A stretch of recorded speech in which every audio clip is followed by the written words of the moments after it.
ताई, विधान भवनामध्ये जो राडा झाला त्याच्यामध्ये खरं तर जितेंद्र आव्हाडांचे कार्यकर्ते आणि गोपीचंद पडळकरांचे कार्यकर्ते एकमेकांना भेटले. नितीन देशमुख तुमच्याच पक्षाचे कार्यकर्ते आहेत, त्यांच्याकडनं हे कृत्य घडलेलं आहे. आता या सगळ्याचं गांभीर्य घेऊन आता दोघांना पोलीस कोठडी झालेली आहे, परंतु सातत्यानं राष्ट्रवादी काँग्रेस पक्षावरती भाजपकडनं आरोप करण्यात येत असतात. एकतर तुमच्याच सगळ्या चॅनलवर काय झालं, कोणी काय केलं हे सगळ्यांना माहिती. एक माझ्यासाठी, मी काय विधानभवनमध्ये नाही पण मी पार्लमेंटमध्ये बारामती लोकसभा मतदारसंघाच्या आशीर्वादाने गेलेले. माझ्यासाठी ते पवित्र मंदिर आहे. त्याच्यामुळे असं कृती ही माझ्या ध्यानीमनी नाही. एकतर आपण सुसंस्कृत महाराष्ट्रातले सगळे सुसंस्कृत भारतीय आणि मराठी लोक आहोत. जी कृती झाली ती वाईट आहे, महाराष्ट्राच्या हिताची नाही. आणि अशा कुठल्याही कृती म्हणजे गेल्या 15 दिवसात अनेक व्हिडिओ आलेले आहेत जे सगळेच कुठलाही पक्ष असेल, मग तो आमचा असेल किंवा कुणाचा असेल, ही कृती अशी होता कामा नये या मताची मी आहे. मग कुणाची ती चूक असू दे, आमची असू दे, समोरची असू दे. माझं म्हणणं आहे ते मंदिर आहे, सशक्त लोकशाहीचं मंदिर आहे. आणि अशा मंदिरात अशी कुठलीही घटना, आणि मंदिरात कशाला, त्या रस्त्यावरही होऊ नये. चर्चा करा ना, चर्चा करा. मतभेद असण्यात काही गैर नाही, मतभेद असावे, पण मनभेद इतकेही टोकाचे नसावे की लोकांनी असं वागावं. आणि काल एका चॅनलवर, मी असं म्हणत नाही की हा चुकला किंवा तो चुकला, पहिलं कोणी केलं हे सगळ्या चॅनल्सनी पाहिलं, पण म्हणून त्यांनी आपल्याला मारलं म्हणून आपण काय केलं पाहिजे. माझी थोडीशी मतं अशा बाबतीत वेगळी आहेत. कार्यकर्त्यांचे इमोशन्स असतात, त्याचा मान सन्मान करते मी. पण मला असं वाटतं कालची जी कृती झाली याच्यासाठी मी विनंती करीन की माननीय मुख्यमंत्र्यांनी एक ऑल पार्टी मीटिंग बोलवायला पाहिजे होती. सगळ्यांना कॉन्फिडन्समध्ये घेऊन मार्ग काढायला पाहिजे होता. अनेक वेळा आमच्याकडे मारामारी वगैरे होत नाही, थँक गॉड, पण दिल्लीमध्ये अनेक वेळा इमोशन्स हाय असतात. कधी एखाद्या वेळेस टीका कमी जास्त होते. तेव्हा आमचे जे स्पीकर आहेत ओम बिर्लाजी, ते आम्हाला सगळ्यांना बोलवून घेतात. आम्ही जरी विरोधात असलो तरी काही नाती संसदेच्या बाहेरही असतात. एका सशक्त लोकशाहीमध्ये डायलॉग असला पाहिजे. माझी अपेक्षा होती की माननीय स्पीकर आहेत महाराष्ट्राचे, त्यांनी तातडीने ऑल पार्टी मीटिंग बोलवायला पाहिजे होती. सगळ्या पक्षाच्या नेत्यांना बोलवून चर्चा करून मार्ग काढून पुढची दिशा द्यायची अपेक्षा होती. हरकत नाही, काल केलं नाही तरी जेव्हा पुढच्या वेळेस संसद म्हणजे त्यांची असेंब्ली असेल त्याच्या आदल्या दिवशी सगळ्यांना चहा पाण्याला बोलवा, चर्चा करा. आता उद्या आमची एक ऑल पार्टी मीटिंग आहे, त्याच्यात चर्चा होईल. किंवा सोमवारी सकाळी आमचा हाऊस 11 वाजता सुरू होतं. अनेक वेळा 10:30 वाजता ओम बिर्लाजी आम्हाला सगळ्यांना बोलवतात, आमच्याशी चर्चा करतात. आणि इमोशन झाले तर कधी कधी आमच्याकडून जरा जास्त झालं तरी विरोधी पक्षातले काही लोक म्हणजे सत्तेतले जबाबदारी घेतात. समोरून जास्त टीका झाली तर कधी कधी आम्ही म्हणतो की नको आता बास. त्याच्यामुळे कोणीतरी त्या हाऊसमधले जे लोक आहेत, अनेक ज्येष्ठ आहेत, 5, 6, 7, 8 वेळा निवडून आलेले आमदार आहेत ना, त्यांना थोडीशी ओनरशिप द्या. पण महाराष्ट्रातलं जे वातावरण आज बिघडलेलं आहे ते नीट करण्याची गरज आहे. कारण आम्ही सेवक आहोत, आम्ही राजकारणात ह्याच्यासाठी नाही आलो, तुमच्या आयुष्यात एक चांगला बदल घडवण्यासाठी आलो. त्याच्यामुळे ज्या अनेक घटना, मग ती बॅगची केस असेल, जे पैसे दिसले कॅशमध्ये ती केस असेल, ही वेदना देणारी, जे एकीकडे माननीय प्रधानमंत्री कॅश फ्री भारत करतायत. निर्मलाजी माझ्यासमोर अनेक वेळा पार्लमेंटमध्ये म्हणलेत, कारण का प्रत्येक फायनान्शियल डिबेटला जेव्हा फायनान्स बिलचे इश्यूज असतात, मी स्वतः दरवेळीच गेले 15-16 वर्ष मी खासदार आहे, तेव्हापासून मी नेहमी असते त्या डिबेटमध्ये आपल्या ह्या बाजूने.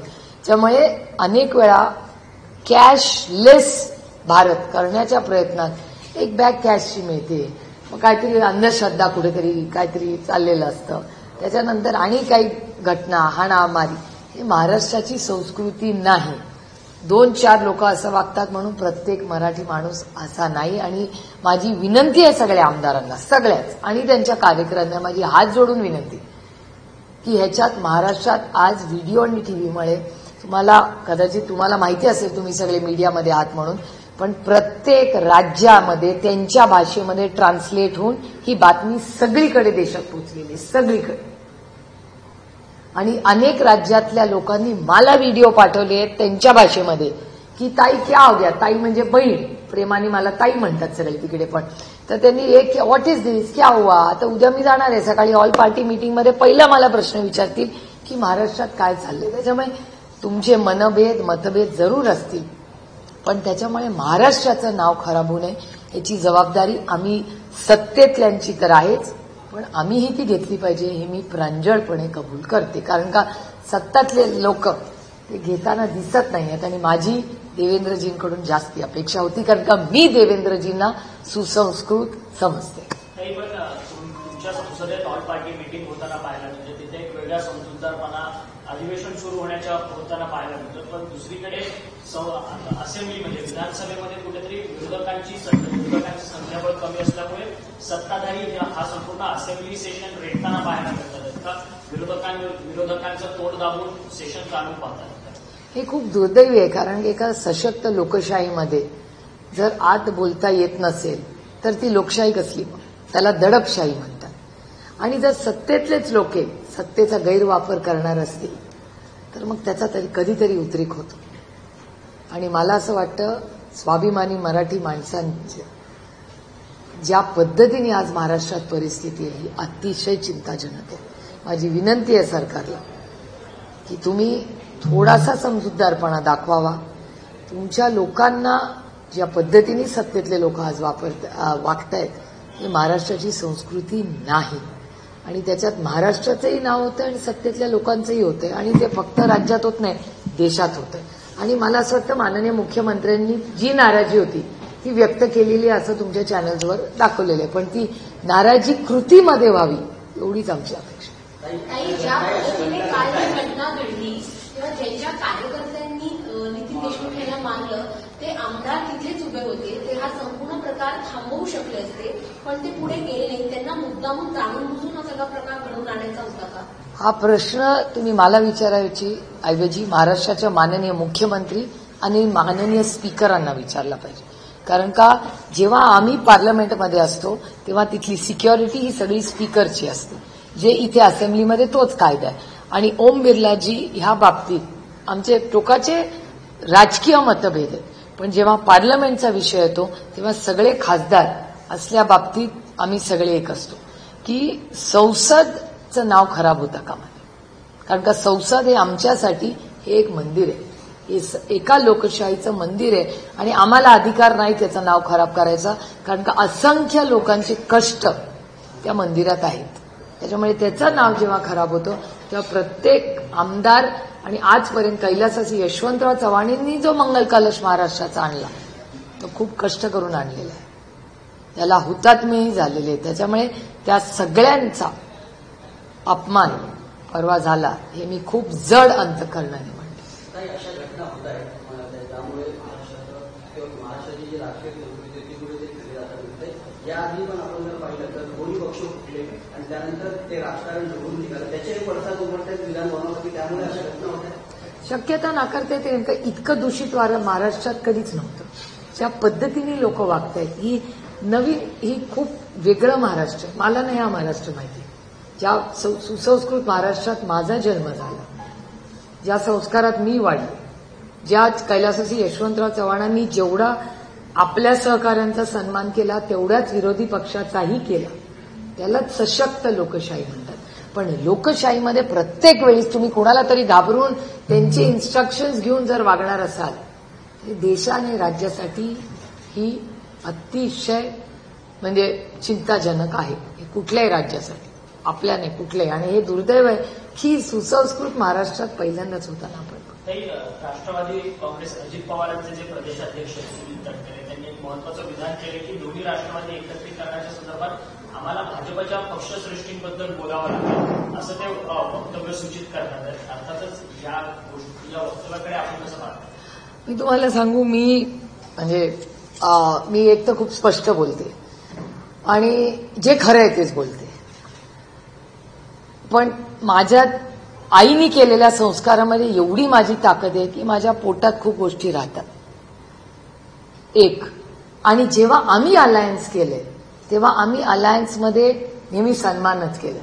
त्यांनी आमचा आणि आम्ही त्यांचा. मत उद्धवजींबरोबर शिवसेनेचा असू दे किंवा काँग्रेसचा असू दे, काँग्रेसनेही कधी आमच्यावर कधी रेटलं नाही किंवा आम्ही त्यांच्यावर नाही, किंवा न शिवसेनेने आम्हाला कधी काय केलं असं किंवा आम्ही नाही. कारण का आम्ही एका चांगल्या महाराष्ट्राच्या आणि देशाच्या हितासाठी एकत्र आलेलो होतो आणि प्रत्येकाला पक्ष वाढवायचा अधिकार आहे. पण जर आमचा पक्ष वाढवायला आम्हाला दुसऱ्या कुणाची तरी परवानगी आम्हाला कधी लागली नाही एक तर, आणि आमची अपेक्षाही नाही की आमच्या मित्रपक्षांनी कोणीची परवानगी घ्यावी. कारण का आम्ही स्वाभिमानी मराठी माणसं आहोत. आम्ही आमच्या कष्टाने कर्तृत्वाने स्वतःच्या पायावर उभे राहतो. त्याच्यामुळे स्वाभिमानी मराठी माणसाला जर ही भाषा करायची लागत असेल तर हे मराठी माणसासाठी हे घातक आहे. कारण का प्रत्येकाला आपला पक्ष वाढवायचा अधिकार या मताची मी आहे. कसा वाढवायचा, कोणी वाढवायचा तो तुमचा आहे. त्याच्यामध्ये तुम्ही अगदी चुकीच्या माणसावर जर आरोप करणार असाल, एकतर आजकाल दुर्दैव आहे राज्यामध्ये. कारण का मला असा एक समज होता की भारतीय जनता पक्ष हा अतिशय सुसंस्कृत पक्ष आहे. माझे त्यांचे मतभेद राजकीय आहेत, पण अजित पवार गटाचे जेवढे पक्ष गट काय म्हणायचे त्यांना म्हणा, त्यांचे जेवढे भारतीय जनता पक्षाची कौटुंबिक संबंध नसतील, त्यांचे राजकीय असतील, पण कौटुंबिक संबंध सुप्रिया सुळेचे जास्त आहे. त्याचं कारण असं की हेच संस्कार आमच्यावर झाले. आमचे जरूर संसदेत टोकाची लढाई होती, पण आम्ही वैयक्तिक नाती कधीच ना त्यांनी माझ्याशी तोडली आहे ना मी त्यांच्याशी तोडली, आणि आम्ही कधीच एक आलेलो. पण संसदेमध्ये अनेक वर्ष आम्ही एकत्र काम केलेलं आहे. त्याच्यामुळे आम्ही एकमेकाचा मान सन्मान करतो. हा पहिला भाग. दुसरा महत्वाचा भाग की भारतीय जनता पक्षात अरुण जेटली साहेब असतील, अटलजींची आणि अडवाणीजींची ते वेगळीच गोष्ट आहे, पण मी जवळून पाहिलेले सुषमाजी असतील, सुषमाजींची लेख आमच्याबरोबर पार्लमेंटमध्ये अतिशय सुसंस्कृत, अरुणजींची फॅमिली असेल, किती नेत्यांची मी नावं घेऊ. आमचे कौटुंबिक संबंध कालही होते, आजही आहेत. आज अरुणजी सुषमाजी नाही, पण आमचे कौटुंबिक संबंध आजही आहेत. त्यांच्या सगळ्या सुखदुःखात आम्ही असतो, आमच्या सुखदुःखात ते असतात. पण आज भारतीय जनता पक्षामध्ये हे मी विरोधक असले तरी म्हणेन की त्या पक्षाला आम्ही खूप सुसंस्कृत समजायचो. त्यांची भाषणं मी स्वतः सुषमाजी स्वराजांची भाषणाच्या नोट्स मी घेतलेल्या. एक उत्तम विरोधी पक्ष नेत्याचा वक्ता म्हणून आम्ही सुषमाजींकडे एक आदर्श नेतृत्व म्हणून पाहिलेलं आहे. आज कुणाचेही प्रवेश ते घेतात.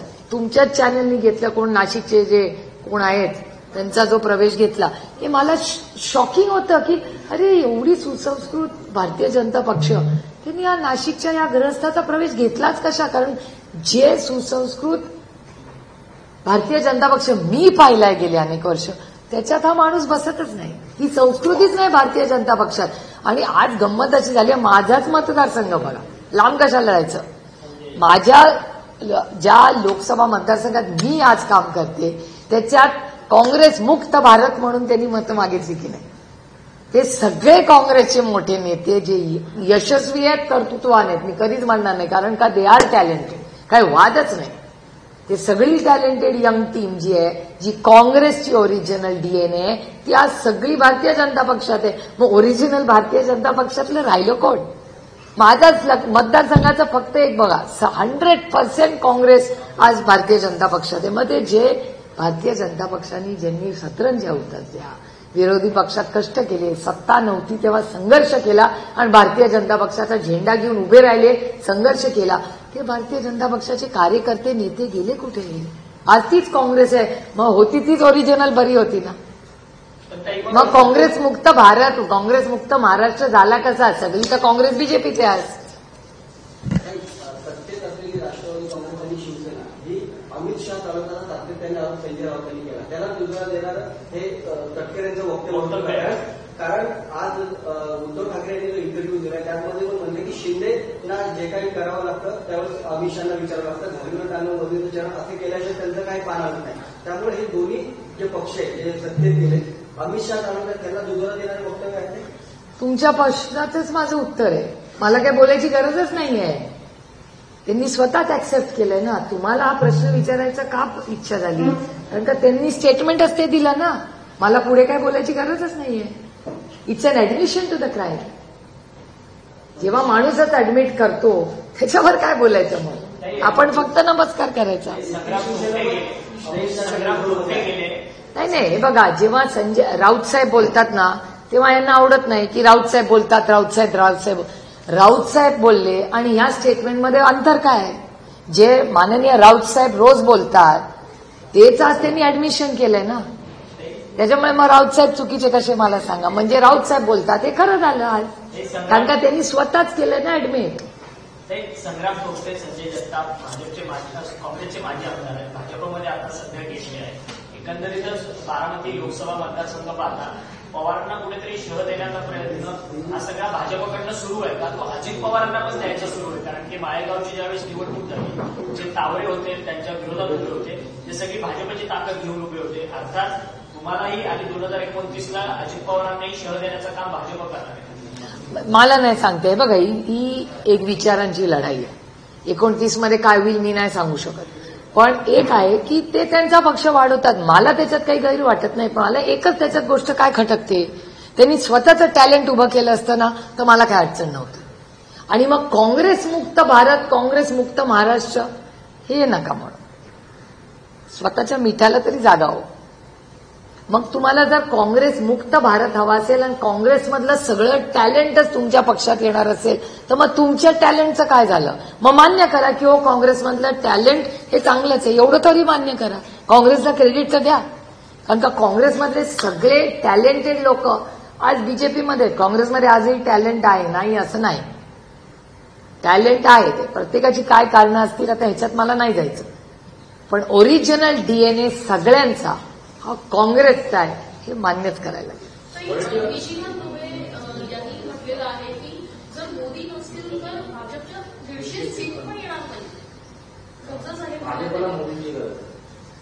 शक्यता असेल. हे बघा, ते इन्सायडर आहेत त्या पक्षाचे, त्याच्यामुळे निशिकांतजींना नक्कीच आतली गोष्ट आपल्यापेक्षा जास्त माहिती, कारण का ते इन्सायडर आहेत. आणि नुसते इन्सायडर नाही आहेत, ते 2009 बॅच आहेत. त्याच्यामुळे ते 4थी टर्म आहे त्यांची. ते त्यांचे लीड स्पीकर आहेत. प्रत्येक मोठ्या डिबेटला निशिकांत दुबेजीच लीड करतात डिबेट. याचा अर्थ त्यांच्या विश्वासातला आतला गोठातला सिनियर माणूस आहे. ते जर हे म्हणत असतील तर असेल खरं ना. आपण का अविश्वास दाखवायचा कोणावर? पण ताई, मराठीच्या मुद्द्यावरून देखील त्यांनी वक्तव्य केलं आहे. त्याचं म्हणणे आहे की मुंबई हा गुजरातचाच भाग होता, केवळ 32% मराठी लोक मुंबईत आहेत आणि ठाकरे बंधू जर कुठे बाहेर गेले तर त्यांना जनता मारेल, अशा प्रकारचं त्यांनी विधान केलं. मी तुम्हाला एक सांगू, अशा वेळेस मला अरुणजी नेहमी आठवतात. अरुण जेटली साहेब नेहमी म्हणायचे तुम्ही दाखवणं बंद करा, हे बोलणं बंद करते. त्याच्यामुळे हा त्याचा एक भाग आहे. मला वाटत नाही त्याचा फार आपण कोणी काही विचार करावा. मी काय त्यांना वाटेल, एक मी तुम्हाला सांगू का, एक लोकशाहीमध्ये लोक बोलत राहतात. You have to take it with a pinch of salt. त्यामुळे आपण स्वाभिमानी मराठी माणसं कसं का असे ना, अर्धी भाकरी खाऊ पण स्वाभिमानाने जाऊ. त्याच्यामुळे कुणाच्या घरी पाणी भरायची आपल्याला गरज नाही. आपलं बरं चाललंय, आपण सुखात जाऊ, या मताची मी आहे. माझ्यासाठी सत्तेपेक्षा माझा स्वाभिमान मोठा आहे. त्याच्यामुळे मला असं वाटतं मराठी माणसं स्वाभिमानी आहेत. या देशामध्ये जी चांगली कामं चालली आहेत त्याच्यात मराठी माणसाचं खूप मोठं योगदान आहे, सगळ्याच राज्यांचं योगदान आहे. आपण सगळ्यांचा मान सन्मान केला पाहिजे. प्रत्येक माणूस पहिला भारतीय आहे, तो पहिला देश, मग राज्य, मग पक्ष आणि मग आपलं कुटुंब, या ऑर्डरमध्ये आम्ही सगळे काम करतो. त्याच्यामुळे मला असं वाटतं की ठीक आहे, लोक बोलत राहतील, पण या देशामध्ये आणि राज्यामध्ये प्रत्येक राज्याचं योगदान आहे, त्याचा मान सन्मान झाला पाहिजे. मुख्यमंत्री म्हणाले की द्विभाषा जे धोरण आहे ते आम्ही राबवणार. कारण आता जरी त्यांनी GR रद्द केले असले तरी त्याबाबत त्यांनी वक्तव्य केलं. आणि राज ठाकरेंनी काल इशारा दिला, तुम्ही फक्त ते राबवून दाखवा, आम्ही शाळाही बंद करू, त्यालाही कमी पडणार नाही, अशा प्रकारचा इशारा मुख्यमंत्र्यांना दिला. मला दुर्दैवी वाटतं की महाराष्ट्राचे माननीय मुख्यमंत्री एवढं हिंदीची बॅटिंग का करतात? काय दबाव आहे माननीय देवेंद्रजींवर? कोण एवढा प्रेशर त्यांना टाकते? गुजरातवर प्रेशर नाही, तामिळनाडूवर प्रेशर नाही, केरळावर नाही, ओरिसावर नाही, मध्य प्रदेशवर नाही, उत्तर प्रदेश, कुठेच प्रेशर नाही. मग इथे का प्रेशर आहे?